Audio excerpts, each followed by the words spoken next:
Good morning.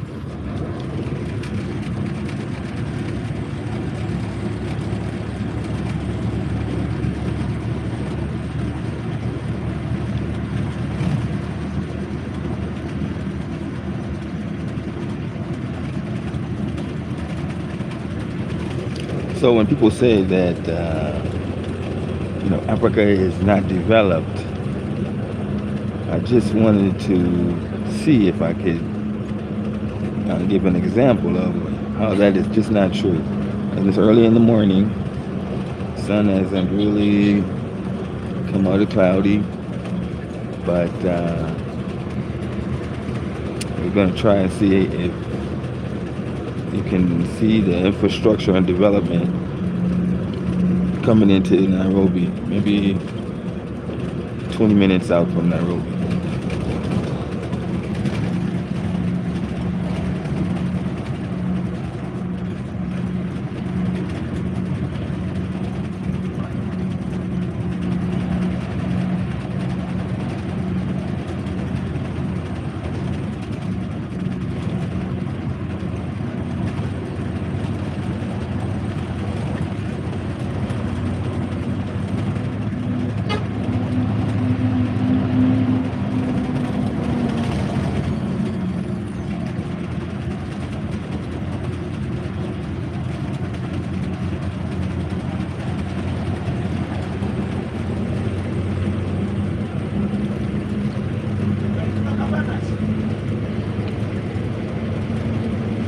It always amazes me that each time I come to Nairobi, there's just more and more construction going on, more and more development.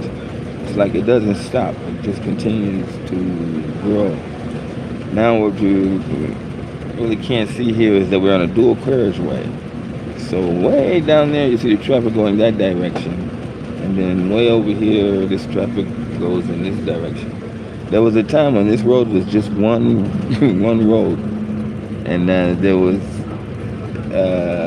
you had to fight on each side. But now they built a dual carriageway way outside of the city. So traffic is just rolls smoothly, as you can see.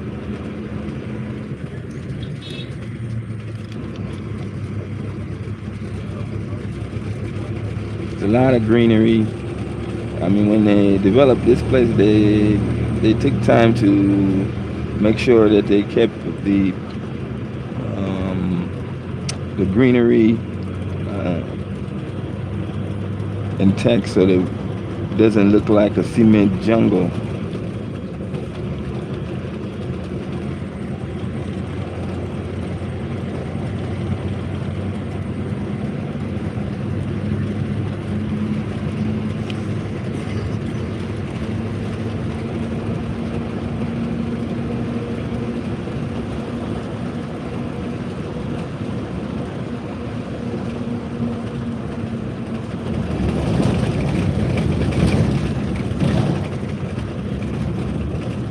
This video is dedicated to Moba, who supported the channel earlier in the evening. And for the first time, just like that, that was so nice. Even when we didn't do a show, you guys still send in support when you watch a show from back from earlier. That's what we're talking about. But I'm sorry if it's going to be a little dark. I think it's going to brighten up as we go forward.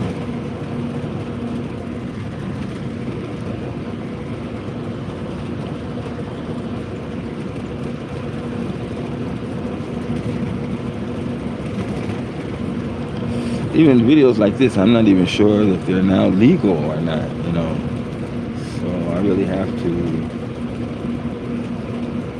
take my time on this one, and then maybe I'm going to have to delete this after a day or two. But I just wanted to give a kind of backdrop of the development. You can't see all of the estates I'm looking at. There's like several of them. You can just kind of see the lights.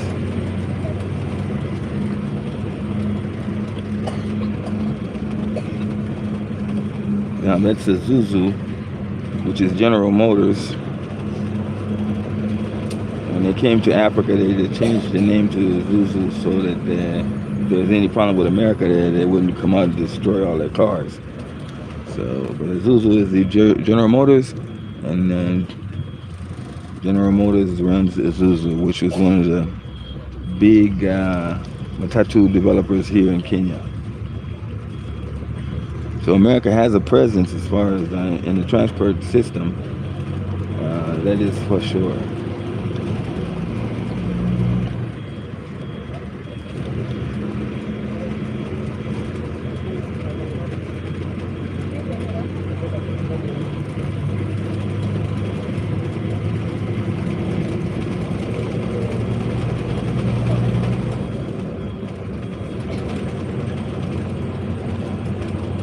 So if you go to smaller African countries, you'd not get this. You'd go like 5-10 minutes out of town, and then it would just be grassland. So that's one of the points I want to make about Kenya, that people don't know. They really should be surprised of all the development. I don't know if you can see they're developing another building here. Where's that sign? But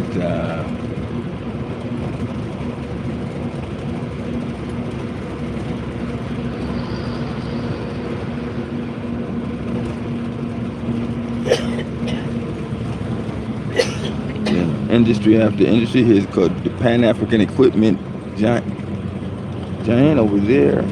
Vitafoam, Century, Vista Tile, Samsung phones. You know, there's a Chinese company there. I don't know the name of it. Bank. There are many businesses, and the key is to get into the personal as much as you can and try to slide in like that. There's another job that I realized that I never talked about here, and that's the job for drivers where at the port brand new cars come in, luxury cars, and they're delivered at the port, and then they hire drivers to drive the vehicle to all the way to Nairobi. And I think they pay like something like 7,000 shillings for each trip, which is good money. And you just drive the new car, and then you take a bus back to the port, and you get another car, and you drive it back. You know, to me, I think it's really cool. Some of those guys, they pick up passengers and escort them to Nairobi. They make a little extra money. But there are a lot of hustles. There are a lot of hustles to be here. And I'm telling you, you can't look at Kenya like where's the job? The jobs are consumed by hustlers. And you have to look at the people when they're moving through the streets. They are hustling. They're going to work. They're going to job. They're going to sell things. They're going to pick up the money from something they already sold. That is the craziness of Africa, how it works. So it's not like you would see in like New York City, where people are coming from their job in some high rise, and they're being paid a salary. No, these people, majority of them are on a hustle. They can have a job, but they don't even have paperwork. They just been told, okay, you're going to be the delivery guy. And you be the delivery guy until you make a mistake or, you know, something else happens. And you go out and you find another hustle.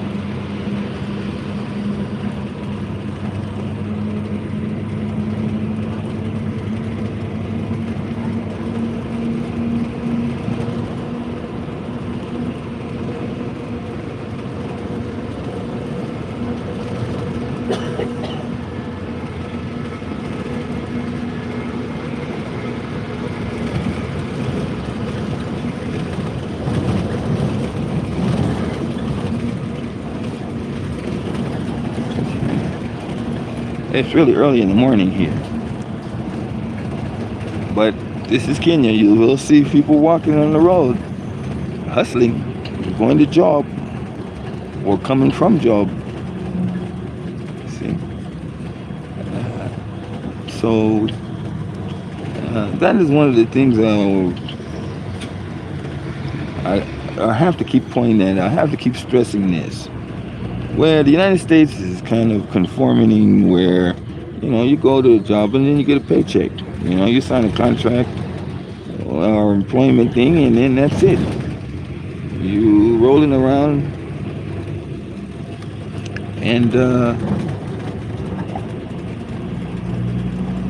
you go to work on time every day, you get your paycheck, and then you try to survive like that. But in Africa, it's very much different. In Africa, there's so many people that are available to work. So companies can literally just go outside and say, hey, who needs a job? And then guys will just walk up. Because hustlers, and the guys don't have jobs. They position themselves in an area where where jobs might pass by. And so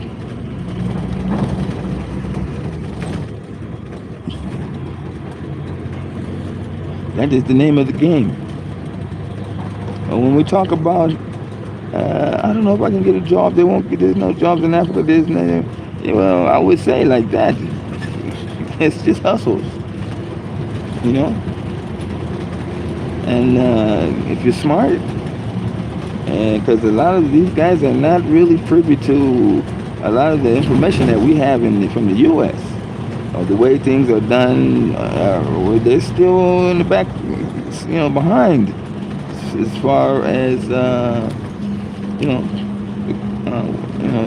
structure of work. The way things are done. Africa is very poor when it comes to having certain ways of doing things. You'll find that they're doing things and they're actually losing money, but they've been doing it that way for 20, 30 years, and that is the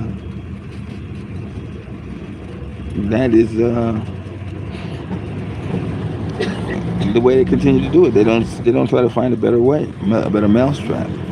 So that's what they mean when they say no.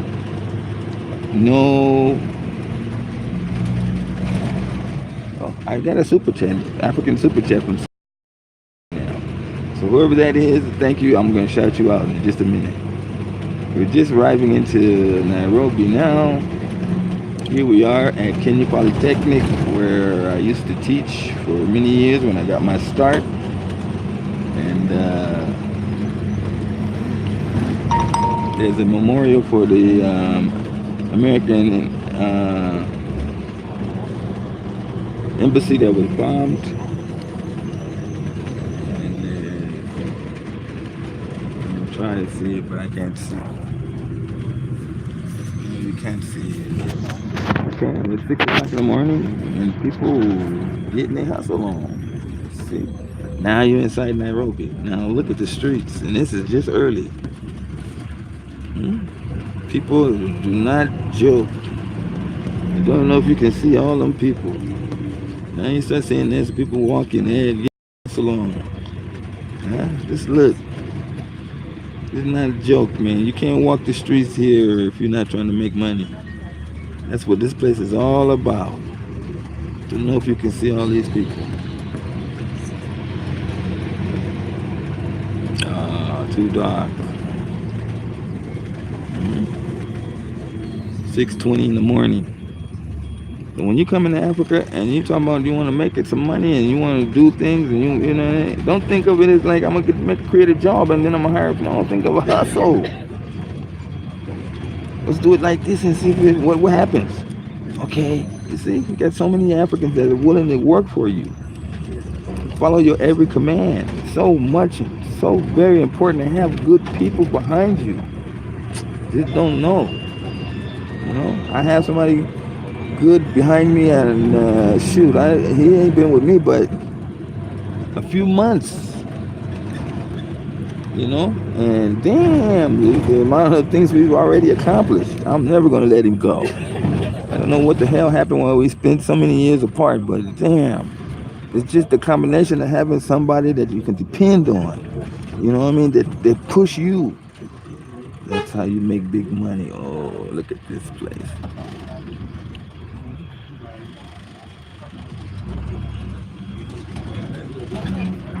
So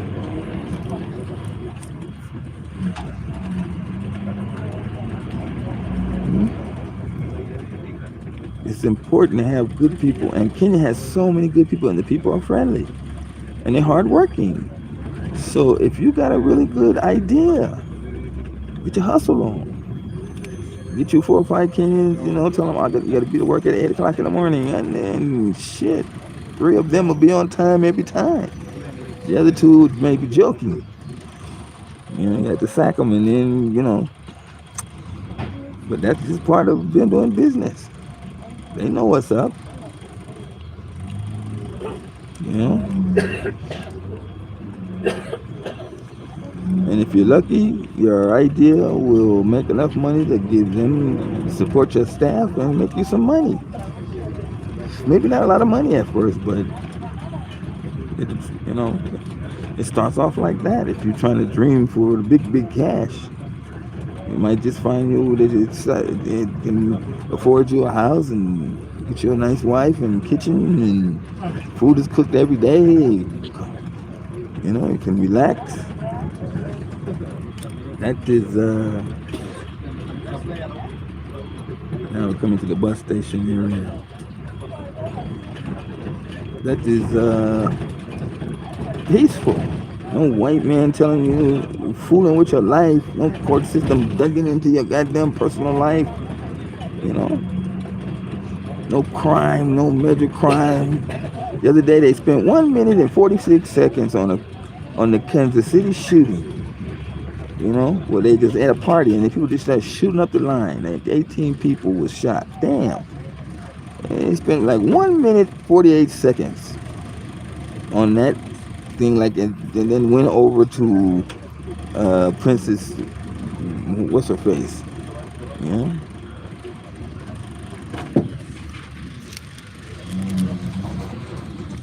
That's what I'm saying about America. The rhetoric that they're giving you. They got black people coming on the news talking about Trump's politics are just like this, and the situation is like this, and the Democrats are like this, and they don't give a shit about you. How do that affect you? It never affects you. But the guys on TV making a big story about it. That's just it. Oh, the bus has arrived. So let me get off of here because they don't like when you film. And I'll film back again live in a little while.